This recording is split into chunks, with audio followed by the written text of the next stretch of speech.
প্রাপ্তি মেঘ আর্ট স্কুলের পক্ষ থেকে আপনাদের সবাইকে অনেক ধন্যবাদ ও ভালোবাসা আমার চ্যানেলটি এতটা সাপোর্ট করার জন্য। চলুন আজকে আমরা এমন একটি বিষয় জেনে নিই যেটা আর্ট কলেজে যারা ভর্তি হতে চলেছেন বা পরীক্ষা দিতে চলেছেন তাদের কিন্তু এই প্রশ্নগুলো সম্মুখীন হতে পারে। তো কয়েকটি প্রশ্ন আমি আপনাদের সামনে রাখছি এবং তার উত্তর আমি অবশ্যই আপনাদের বলে দেবো। চলুন শুরু করা যাক আজকের ভিডিও। প্রথম প্রশ্ন, আপনাকে হয়তো অনেক স্যার আপনাকে জিজ্ঞেস করতে পারে পরীক্ষা চলাকালীন বা যখন আপনাদের ওরাল টেস্ট হবে মানে ভাইবা হবে, তখন হয়তো আপনাদের এই প্রশ্নটা করতে পারে যে কুল কালার কাকে বলে বা ওয়ার্ম কালার কাকে বলে। তো এই দুটি প্রশ্নের উত্তর কিন্তু আপনাদের জেনে রাখতে হবে বা জেনে রাখা প্রয়োজন। চলুন আজকে আমরা আলোচনা করি। প্রথমেই বলি যে কুল কালার কাকে বলে। কুল কালার মানে হচ্ছে যে কালার আপনার মনকে শান্ত করে, যে কালার আপনাকে চোখের শান্তি দেয়, চোখকে কষ্ট দেয় না, বা মনের একটা গভীর প্রশান্তি তৈরি করে, আপনার ভালো লাগা তৈরি হয়, আপনাকে শান্ত ধীর স্থির করে, সেই কালার বা সেই কালারের ব্যবহারকে বলা হয় কুল কালার। তো এই কুল কালার সাধারণত কি কি হতে পারে? নীল রঙের কালার কুল কালারের মধ্যে পড়ে, ব্লু, এছাড়া সবুজ রং মানে গ্রিন। এই দুটি কালার কিন্তু কুল কালারের মধ্যে পড়ে। তার মানে বুঝতে হবে যে এই দুটি কালার যদি আপনি ব্যবহার করেন তাহলে আপনার চোখের প্রশান্তি ঘটবে, মানে চোখ ঠান্ডা হবে, মন শান্ত হবে এবং আপনার একটা গভীর প্রশান্তি বা একটা সমগ্র আপনার পরিবেশ জুড়ে আপনার চারদিক জুড়ে একটা ঠান্ডা প্রশান্ত ভাব তৈরি হবে। তো সেই কালারগুলোকে আমরা কুল কালার বলি।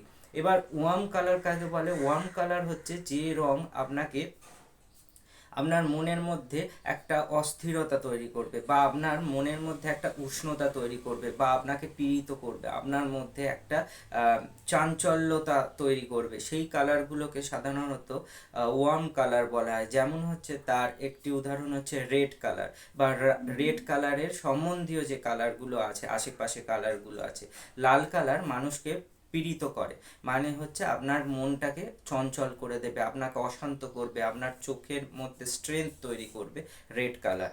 এছাড়া আরেকটি কালার হয়, সেটি হচ্ছে হলুদ কালার। এটিও কিন্তু ওয়ার্ম কালারের মধ্যে পড়ে, হয়তো তার পাওয়ারটা একটু কম, কিন্তু এটিও একটি ওয়ার্ম কালার।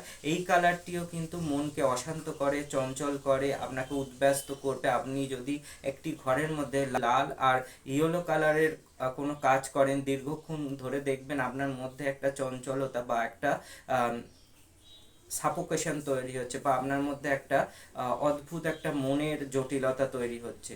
তো আপনি যখন সেই জায়গা থেকে বেরিয়ে আসবেন সেটা কিন্তু আপনাকে একটা স্থির জায়গায় নিয়ে আসবে। সবুজের কালারে যদি যান সেটি কুল কালারের মধ্যে পড়ে যায়। তাহলে বুঝতে পারছেন যে ওয়ার্ম কালার আর কুল কালারের মধ্যে পার্থক্য আছে। চলুন আজকে আমরা এই ওয়ার্ম কালার আর কুল কালার এই দুটি নিয়ে আলোচনা করলাম। আমরা যে ড্রেসগুলো পরি এই ড্রেসগুলোও কিন্তু আমাদেরকে প্রভাবিত করে বিভিন্নভাবে। আমি দেখুন একটা লালের ওপর ড্রেস পরে আছি, এই ড্রেসটা কিন্তু ওয়ার্ম কালারের মধ্যে পড়ে, এটি চোখে লাগছে, চোখকে অ্যাট্রাক্ট করছে। অনেকক্ষণ যদি আপনি রেড কালারের দিকে তাকিয়ে থাকেন আপনার মাথা ব্যথা করতে পারে। তো এই জিনিসটা হচ্ছে ওয়ার্ম কালার এবং কুল কালারের মধ্যে পার্থক্য। বা সবুজ কালার পরলে আপনার মন শান্ত হবে, চোখকে স্নিগ্ধ করবে, শান্তি দেবে। তো এইগুলো হচ্ছে ব্যাপার। তো আজকে ওয়ার্ম কালার ও কুল কালার নিয়ে আলোচনা করলাম। এরকম বিভিন্ন গুরুত্বপূর্ণ আর্টের বিষয় নিয়ে আমি এই চ্যানেলে চলে আসব। যদি ভিডিওটি ভালো লাগে লাইক শেয়ার ও সাবস্ক্রাইব করবেন এবং ভারতবর্ষের কোন প্রান্ত থেকে আমার ভিডিও দেখছেন তা অবশ্যই মন্তব্য করে জানাবেন। আর আর্ট কলেজে যদি ভর্তি হতে চান বা আর্ট কলেজের জন্য প্রিপারেশান নিতে চান তাহলে আমার সাথে যোগাযোগ করতে পারেন। আমি ক্লাস নিয়ে থাকি। তবে একটা কথা বলছি, নিজের চেষ্টা, একাগ্রতা, মনোযোগ না থাকলে কেউ কোনো দিন কোনো কিছুতেই সাকসেস পায় না।